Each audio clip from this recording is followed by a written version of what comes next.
Alrighty guys, we are back on some solo leveling Arise, and well, make sure you pre-register. We're just going to dive straight on into it.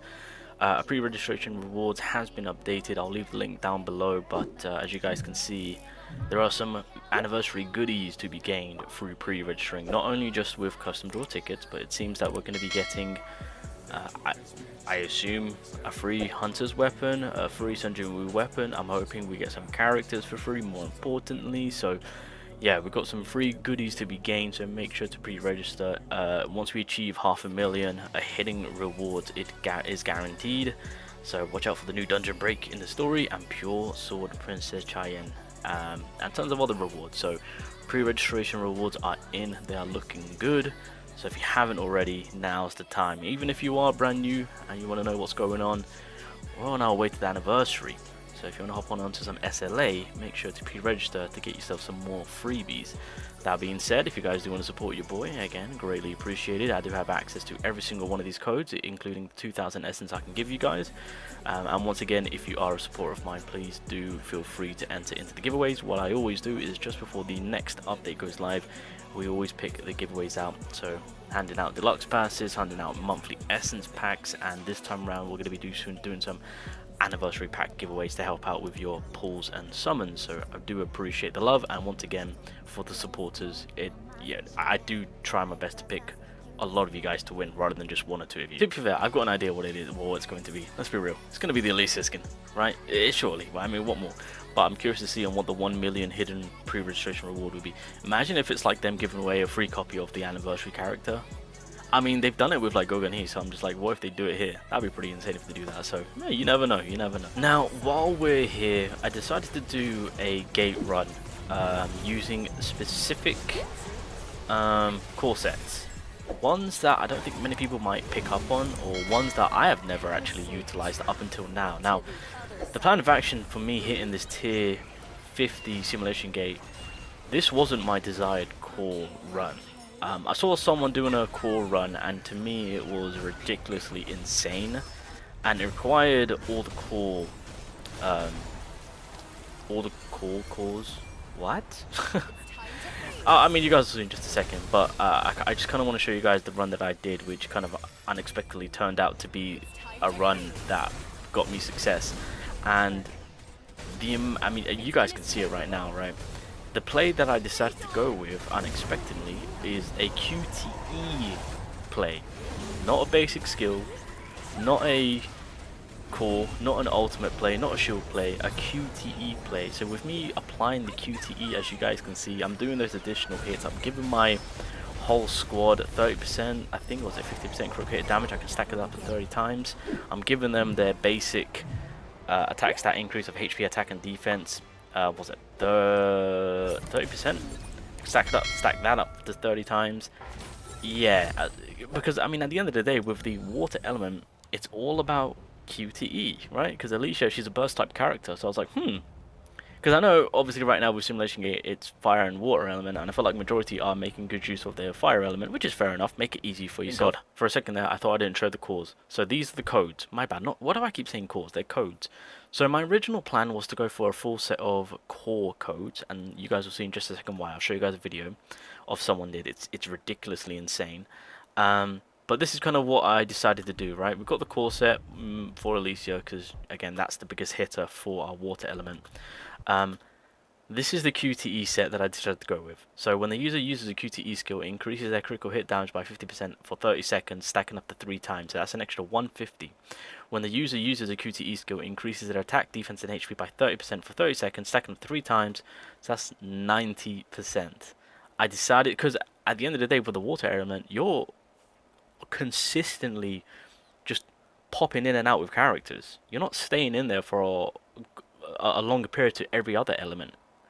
With the water element, with right now, since we've got Alicia, because she's a burst type character, you're dipping in and out. And so I thought, alright, let's run with it. I mean, that is my game plan. That is, when it comes to water element as a whole, whenever I utilize it, that is my game plan. It's the QTE route. So I was like, okay, this might be something crazy. Let's try it. Let's change up my my strategy to what I originally tried to accomplish. This just popped up, so I just managed to get a little bit of a shield for Alicia. Why not? Again, just a random one because my lineup of codes to pick were kind of not the best, so I was like, you know what, we'll make good use of the skill. Seron can actually do something with it. Increases the critical hit damage of the user's ultimate skill by 150 and ensures that it always lands as a crit. And then when I activate the ultimate, I've got a 75% chance to reactivate it. Yeah. Oh yeah, you best believe. You best believe we're going to get the shoot. Honestly, when it comes to the ult play right there, that's always going to be a run.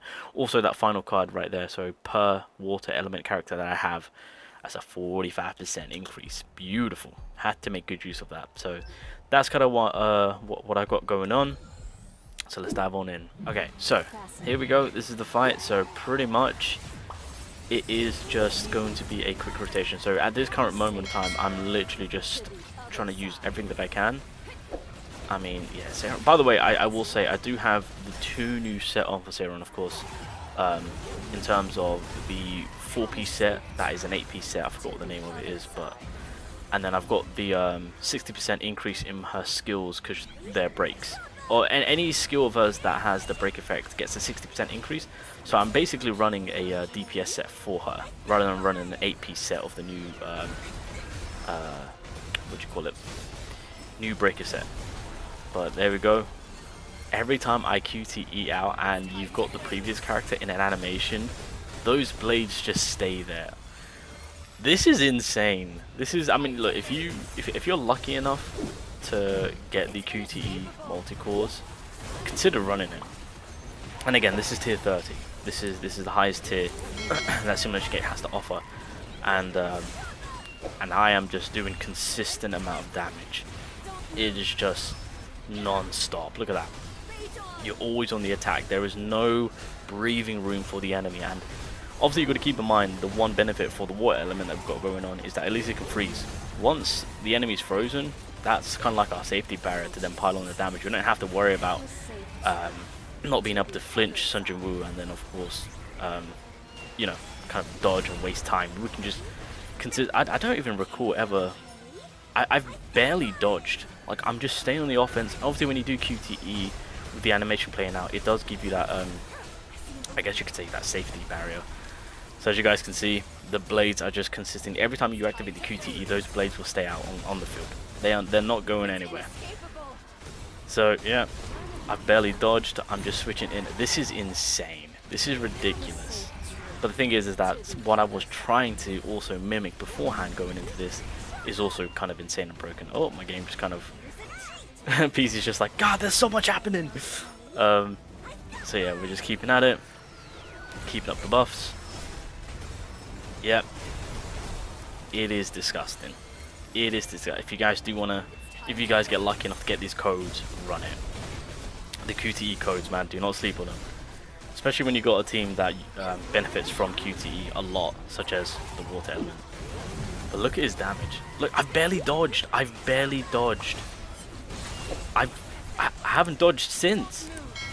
I've not even dodged. I'm looking at me just. There we go. So there's one dodge out of God knows how long I was in there for.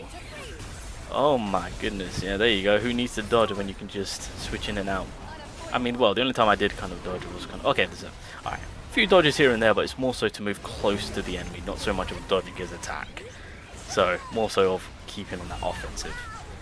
Even with the shadow being, let me look at that. Didn't even stand a chance. Usually shadows will be given. I don't know about you guys, but I always get a few issues with them. But it's a tank. He tried to tank, but he can't tank. Yep. Those blades are always staying out on the field. As long as you QTE, they don't go anywhere. They do not go anywhere. This is the most dumbest, most craziest, most stupidest thing I have ever seen. This just made things like, honestly, I'm gonna say this right now. I found using this way more easier than my fire element team with kind of him. I'm just gonna put that out there. I'm just putting it out there. I'm just saying it. Yeah. It slapped. So yeah, if you guys do want to get yourself an easy W with the highest tier, if you're lucky enough, run that. If you get lucky, boys. If you get lucky, that is. My brain can't comprehend. Jesus Christ.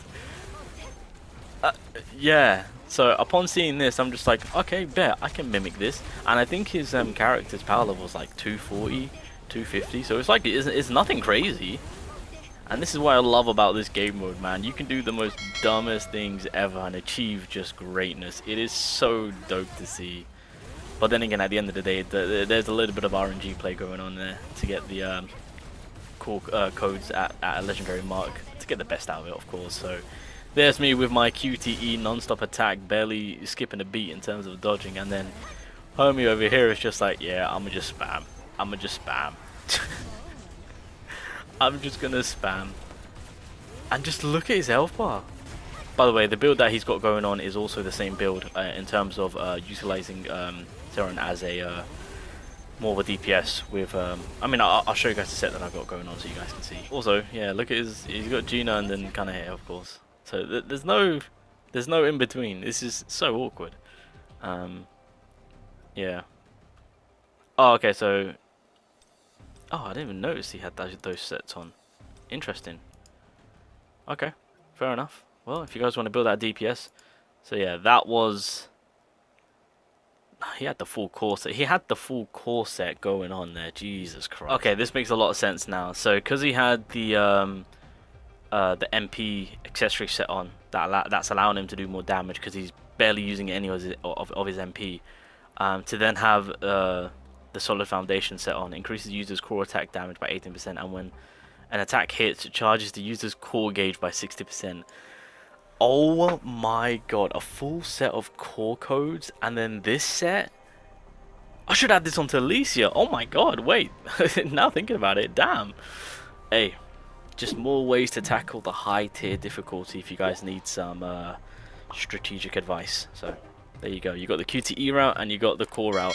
I feel like the core route was a little bit too much because it requires a lot more of a setup. With the QTE, as long as you've got those 2 QTEs that I had, and then add more to it through other means, then hey, you be cooking with gas is all I'm trying to say.